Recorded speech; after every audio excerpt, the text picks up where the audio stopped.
бүгін кең салауаттегі қыздар немесе балалар жейдесін жылдам және тез өз бетіңізше пішуді ұсынамын. Бұл жейде өте ыңғайлы келісумен ерекшеленеді.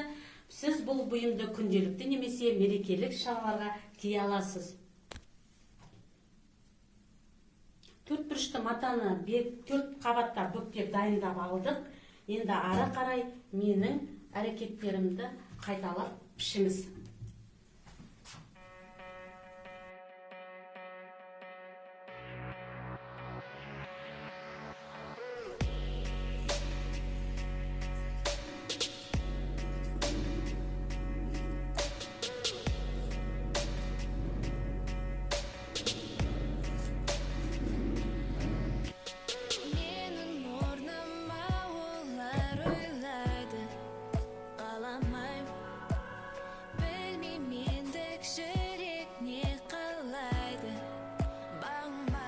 Ойындысын өзіңіз қалағаныңызша кесесіз.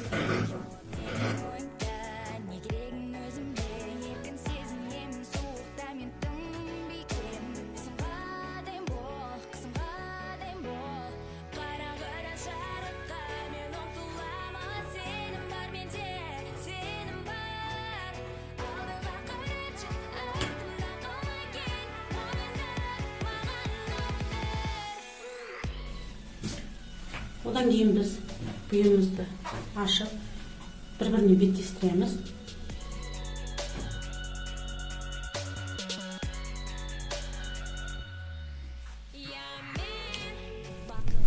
Біздің қыздарға немесе балаларға арналған жейдеміз дайын, пішіліп болды. Енді жеңін екі жағындағы жеңі және мойын ойындысына кособейкамен безендіріп сырып тігеміз. Алдыңғы бойды ортасында кесінділерін бірге біріктіруге болады, немесе шнурлы белбеулермен безендіруге, немесе түймелермен безендіруге болады. Тек қана тігу ғана қалды. Жас өспірім қыздарға арналған жейде дайын. Осы әдісті пайдаланып, матаның еніне, қалыңдығына орай бұйым тігулеріңізге болады. Бізге жазылып, достарыңызды белгілеп, олармен бөлісуді ұмытпаңыз. Басқа идеялар үшін біздің жазбалармен танысып, парақшаны қадағалаңыз. Сау болыңыздар.